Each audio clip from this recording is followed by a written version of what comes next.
Hello મિત્રો, જય શ્રી કૃષ્ણ. મારી હોમ કુકિંગ રસોઈની ચેનલમાં તમારું સ્વાગત છે.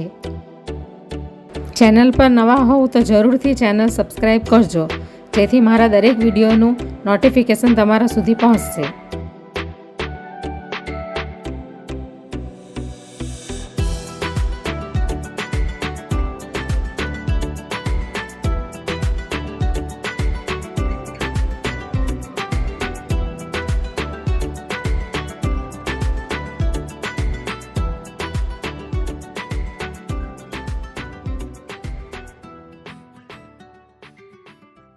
તો આજે હું સુરતના ડુમસની ફેમસ એવી મકાઈની ભેલની રેસીપી શેર કરવાની છું.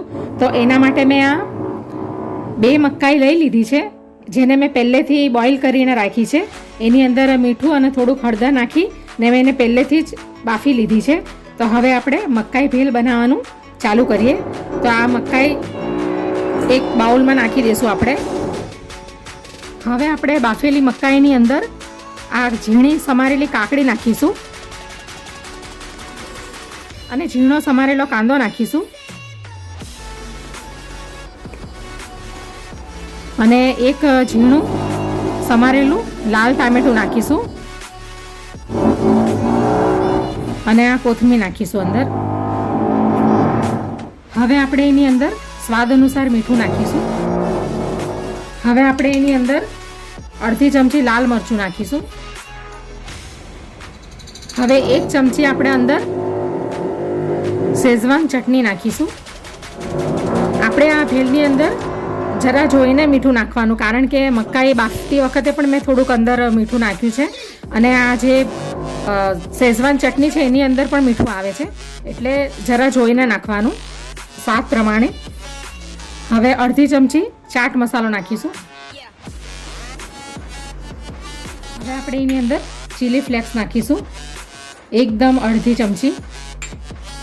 હવે આપણે આ એક બટરનું ક્યુબ નાખીશું અંદર.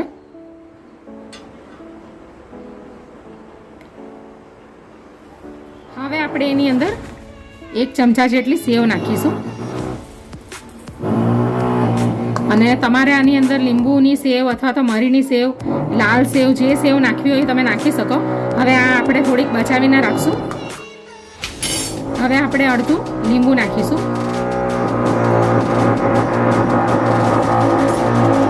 હવે આપણે બધું મિક્સ કરી લઈશું.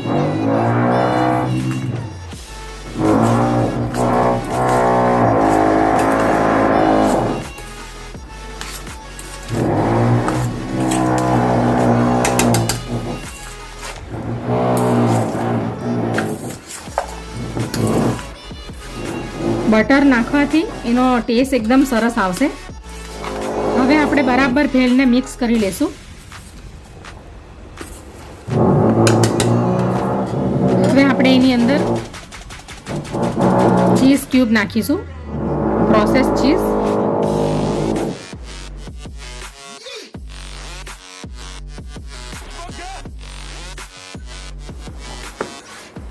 આ ભેલ ખાવામાં ખૂબ સરસ લાગે છે અને એકદમ હેલ્ધી પણ છે.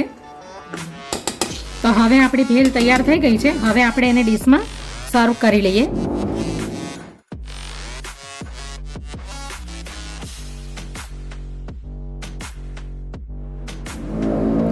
હવે આપણે એની ઉપર સેવ નાખી દઈશું.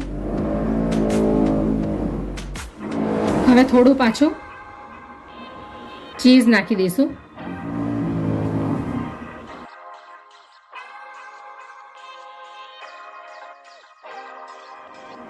હવે આપણે થોડા થોડા મકાઈના દાણા ઉપર ગાર્નિશિંગ કરી દઈશું.